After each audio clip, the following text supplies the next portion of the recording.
भूत प्रेत में विश्वास रखने वाले लोगों की मान्यता है कि अगर कोई बिल्ली किसी कारणवश अकाल मृत्यु को प्राप्त होती है तो उसकी आत्मा बिल्ली बनकर ही आती है और अपना बदला पूरा करती है।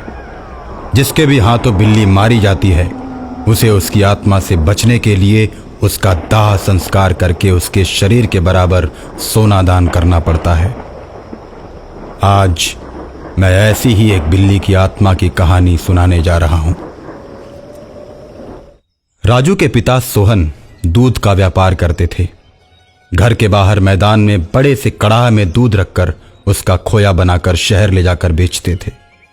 राजू गायों और भैंसों के लिए चारा करता था। उसकी मां चारा मशीन में चारा काट कर जानवरों को खिलाया करती थी। तीनों ही काफी मेहनती थे और मेहनत के बल पर पैसे कमाकर खुश रहते थे। और अब तो राजू के पापा ने एक मोटरसाइकिल भी खरीद ली थी और उस पर वो खोया लाद कर शहर जाते थे और बाजार में बेचकर जल्दी घर वापस आ जाते थे।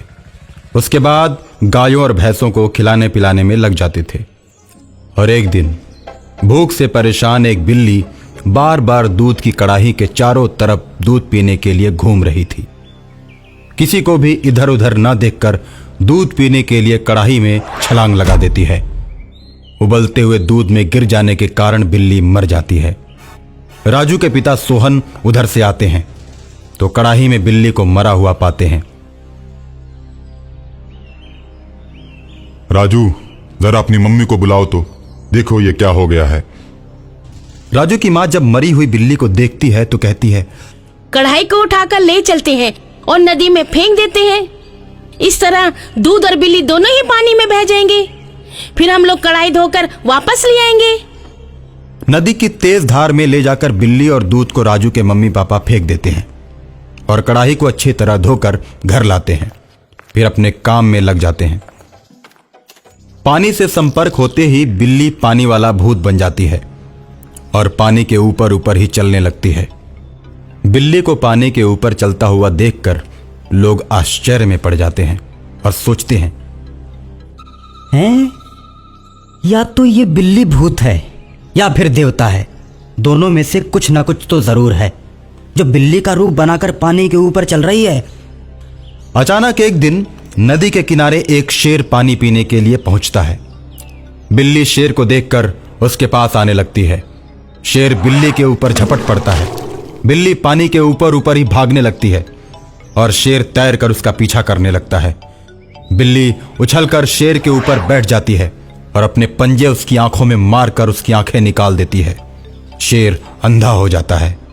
शेर को अंधा करके बिल्ली उसे छोड़ देती है और शेर दर्द की वजह से तड़प तड़प कर मर जाता है। नदी के तट पर बैठे मल्लाह इस घटना को देखते हैं। मन ही मन बिल्ली को देवता समझने लगते हैं। मल्लाह आपस में बात करते हैं, भाई सच में ये बिल्ली देवता ही है। अगर ये शेर को नहीं मारती तो ये शेर जरूर हम सबको मार कर खा जाता। बिल्ली ने आज हम सबकी जान बचाई। और उस दिन के बाद से मल्लाह बिल्ली को कुछ खाने पीने के लिए लेकर आते रहते हैं। बिल्ली मल्लाहों के द्वारा दिए हुए भोजन को खाकर दूध को पीकर पानी के ऊपर खेलती रहती है।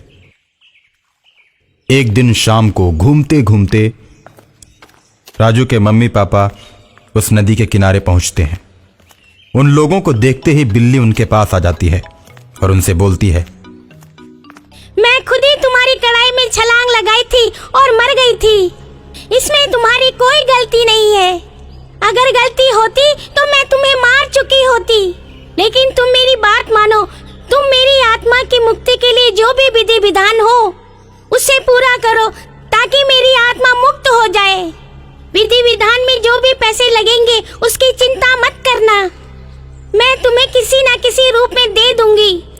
राजू सोच में पड़ जाता है क्योंकि वो जानता है कि बिल्ली के बराबर सोना दान करना पड़ेगा। इतना सोना कहां से आएगा? और साथ ही पंडित और उसके सामान के खर्चे वो अलग से।